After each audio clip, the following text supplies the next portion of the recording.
Welcome back, fellas. I just had a quick one today. I come across a YouTube channel. I think you know, one or two you may have heard of. It's called Joe Rogan Experience.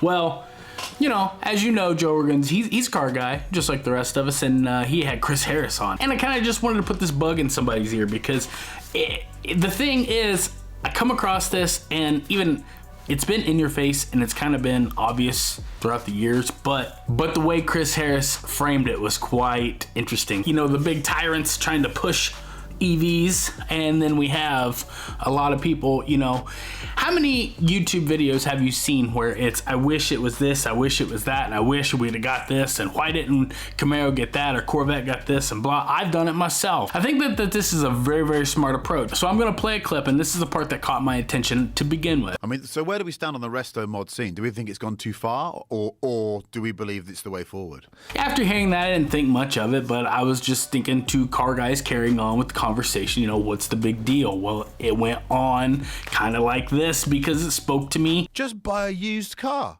Then you're not having another one built. There are so many great old cars out there. Right. I just go out and buy something that's 10 years old. Go and look at a 10-year-old AMG. What a machine. Yeah. And if you do, that's a vehicle that's already been built. Right. Its wastefulness has already been absorbed into this weird world we live in. Go and buy it. Yeah. It's there for you with its 500 horsepower. It's ready to go. And then there was a soundbite or a clip that caught my attention because I was this guy not too long ago. The greenest thing you can do is to go and buy an old Ferrari.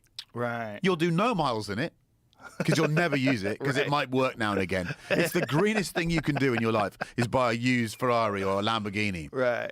It's just best thing. So, but no one seems to express it this way. No, I wouldn't take any offense to that if I were you, but you know, a lot of people, you know, that's a monument or a milestone or a marker of achievement of some sort in your life. If that's the way you are and that's the kind of car enthusiast that you are, there's a lot of pros and cons, more pros than cons going into that market, depends on how much you love it. Here's the other part that kind of caught my attention was like, yes. And the other way is to resto mod, is to, you know, buy something and make the car that you wish new car makers built now, but they can't because they've all been drawn into this need to spend billions on these electric SUVs. There's the other thing that's ironic. They're all SUVs. Boom. That's what I love to hear. Options.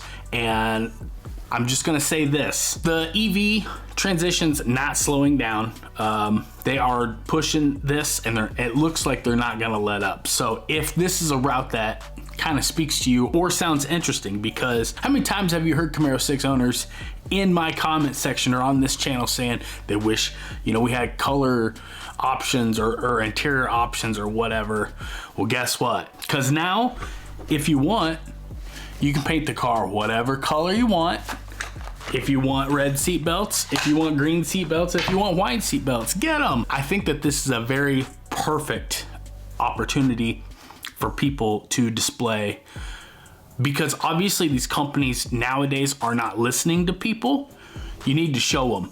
And this is an awesome way because no more car payments, no more massive interest rates, no more fighting for, you know, backdoor and deals, no more markups.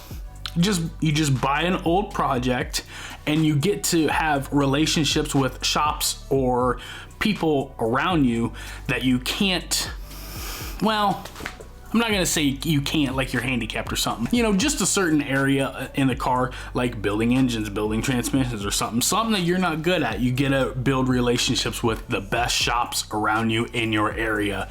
And the car is a la carte. It's exactly the way you want it. It looks exactly the way you want it. It's just you're down for a little bit of time.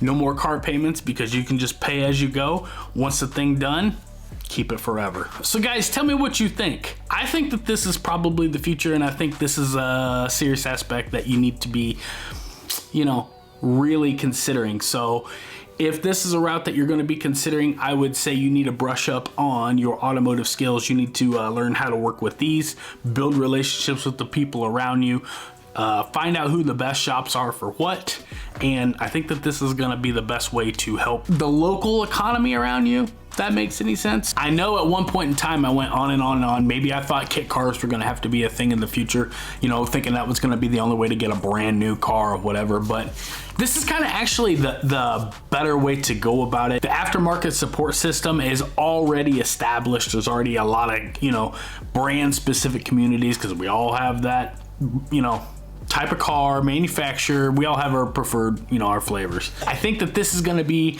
a way to go. I think that maybe if the EV route is not the way that you want to go in this certain manufacturer, stop making the car that you want, or the type of car that you like, simply because they can't, until the auto manufacturers lose their and learn how to fight back and make cars for what people want and are actually going to buy.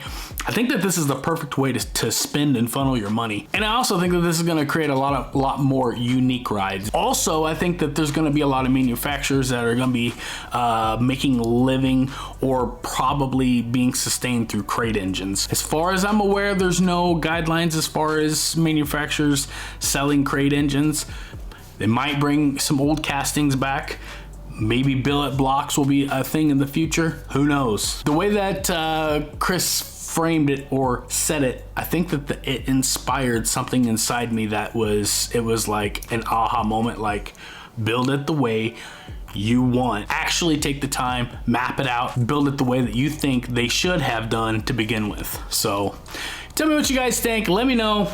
I'm going to be pursuing this, and I wanted to dig into a little bit more information on the crate engines to make sure that that's a solid thing. And another thing that's rubbing me the wrong way is these massive MSRP markups. I mean, just the cost of a truck has doubled within the past couple years, and I can't help but to think that they are inflating the prices on these cars and marking them up so high, so fast on us, that they're making us pay for this transition into EVs, for which people don't want to begin with. So when I heard this, genius. That's all I could think of. Hope you guys are having an awesome day. Take care. Don't forget to subscribe, like the video on your way out. I'll talk to you guys on the next one. See ya.